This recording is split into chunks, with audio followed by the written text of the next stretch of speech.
Hi guys, my name is Corey Harris, and I did my book report on The Hidden Dimension by Edward T. Hall. First, I want to apologize for the very low, poor quality video.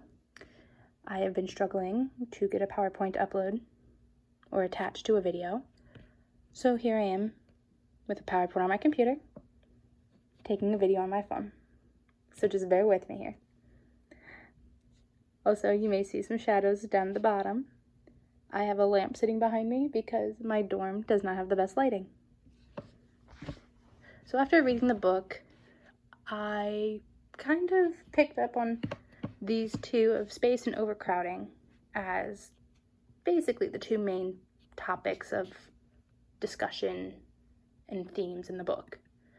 So my first slide is all about the space. So, like I said before, space is a central theme of the book. It is stated in the book that it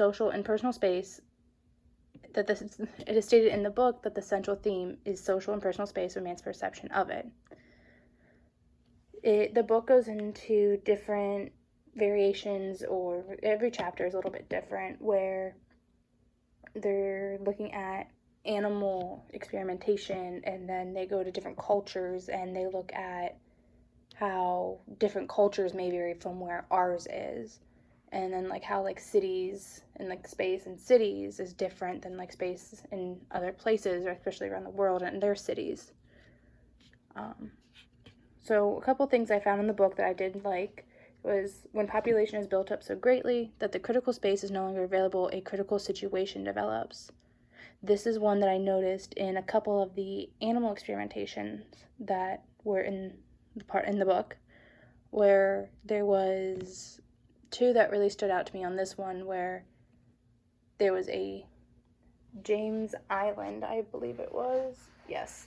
So there were deer on James Island. The island was no more than half of a square mile, and the deer quickly, over a few years, built up to about 300 deer on this island, where over time it just became too much and they started dying off.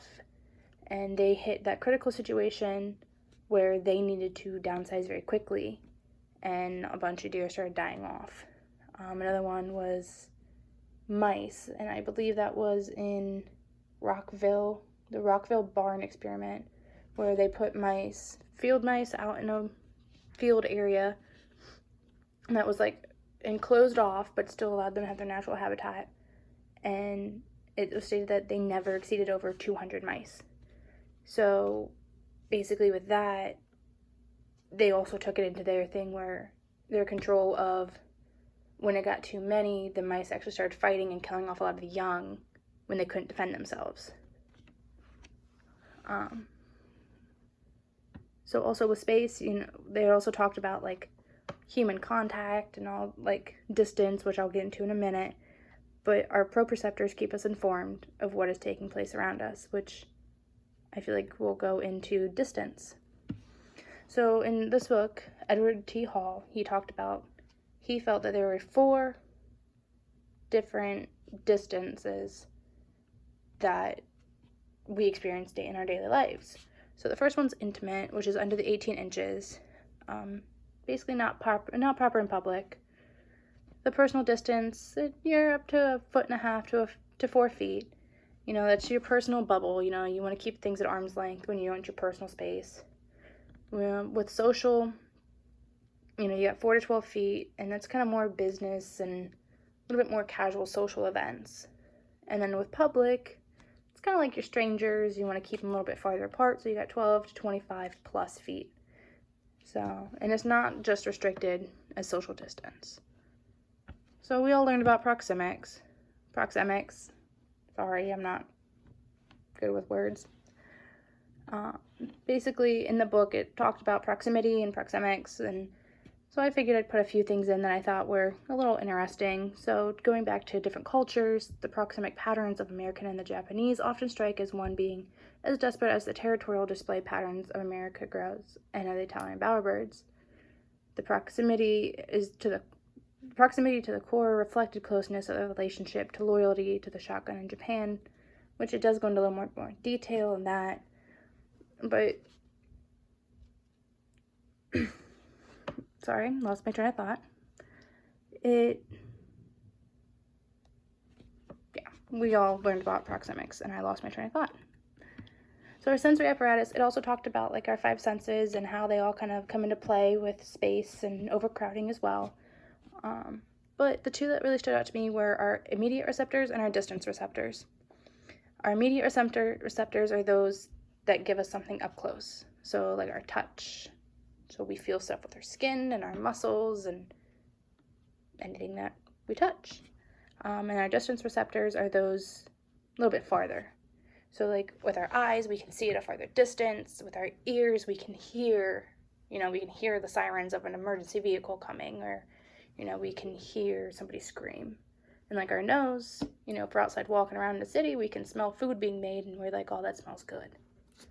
So all of those also have a role in space and overcrowding. So like if your immediate receptors, if you're in a busy city like New York, you're going to be touching a lot more people and a lot of other objects because you're overcrowded compared to like if you're in a rural, more country area where it's open and there's not a lot of people.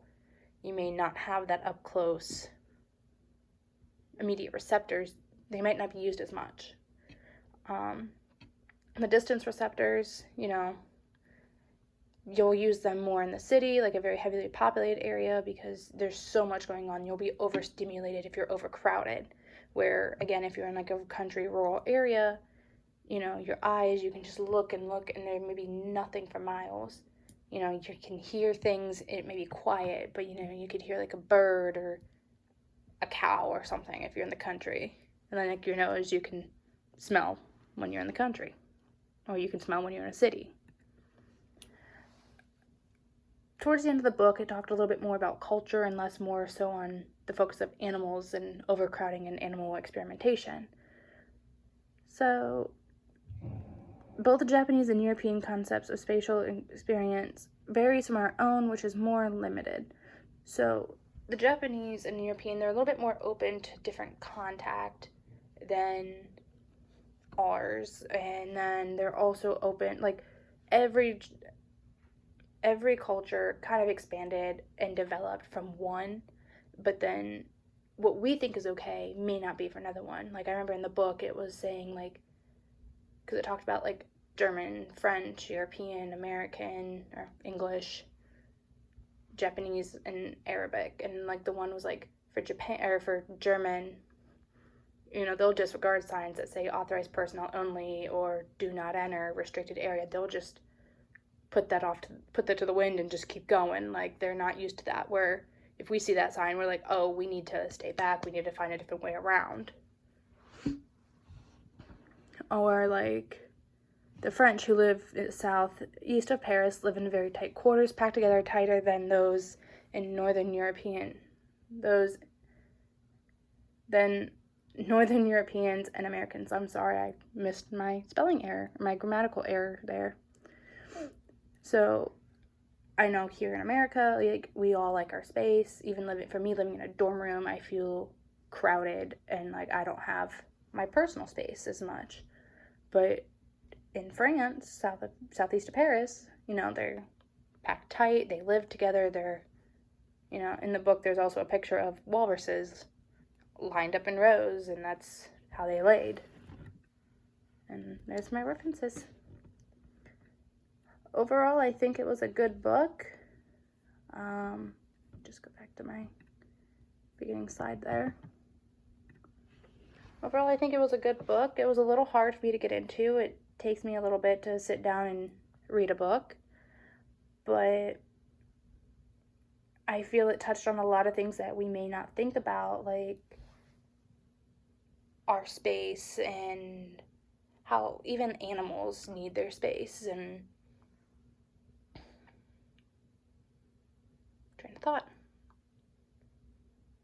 Yeah, so how all the cultures vary. Like we grew up in a certain area. I know for me, like I grew up in an area like in Stark County, and when I came down to Columbus for college, it was different because there's so many different cultures and ethnicities down here. I would be driving or riding in a car and I'll see different billboards and buildings and signs and people just walking, and it was all new to me when I first came down here. And I feel like this book really does put a lot of that in perspective. So I think it was a good read. A little difficult for me because I struggle to get into books, like I said. But I think if you had the time to sit down and read and fully comprehend what's all going on in this book, I would definitely recommend it. Thanks.